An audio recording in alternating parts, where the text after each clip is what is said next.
Bonjour, nous sommes très heureux de vous accueillir pour cette présentation de notre programme et de notre liste.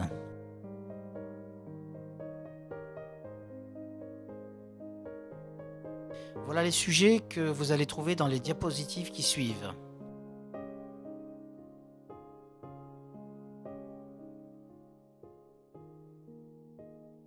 Voilà tous les membres de notre liste. Vous trouverez le détail dans la rubrique Galerie des candidats sur notre blog.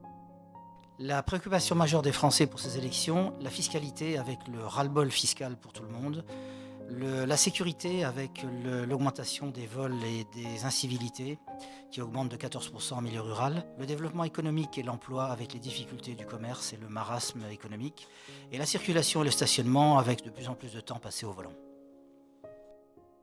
Nous avons organisé notre programme avec les besoins de la population, les attentes, le classement avec les priorités et les possibilités de financement. Nous commençons avec les besoins. Vous allez pouvoir constater au travers de ces diapositives l'état actuel de la voirie et des trottoirs sur notre commune et les travaux qui s'imposent.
La sécurité est à l'ordre du jour.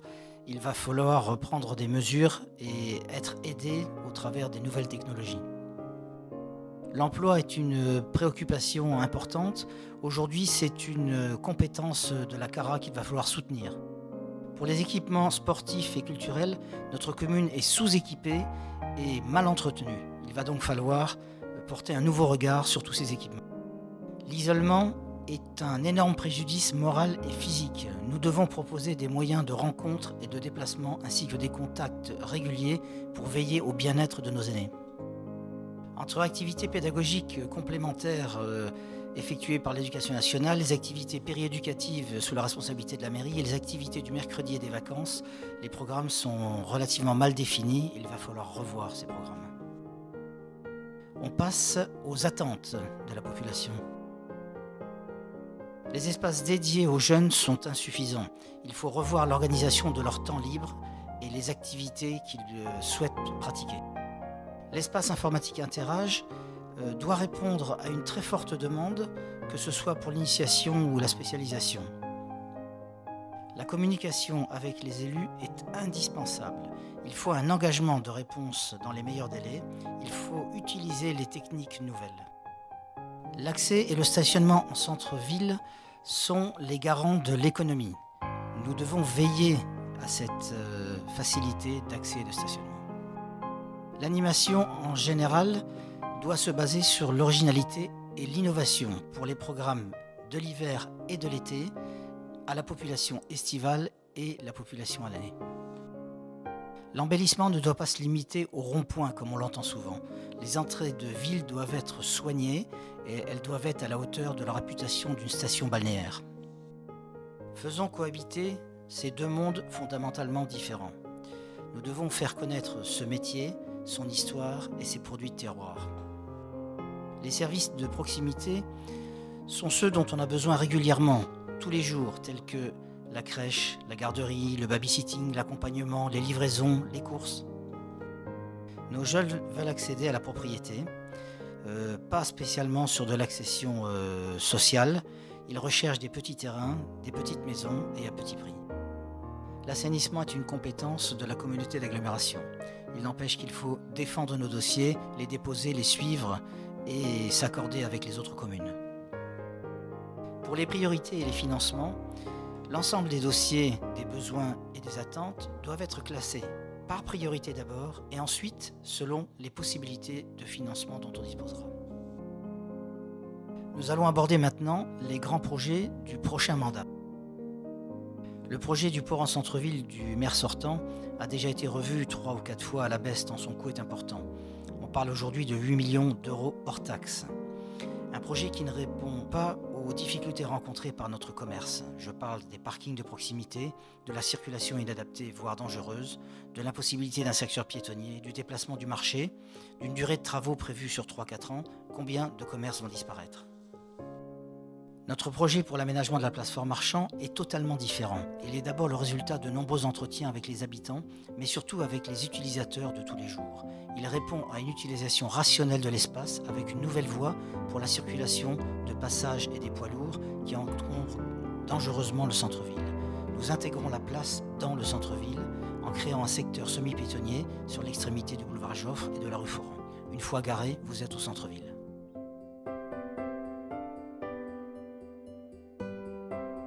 Cette voie nouvelle accueille l'entrée de la ville par le boulevard Joffre, permet l'accès direct au parking, l'accès au centre-ville, l'accès direct à la Grève et au port, à l'île aux Rousselot, à la gare touristique et au nouveau lotissement de la résinerie.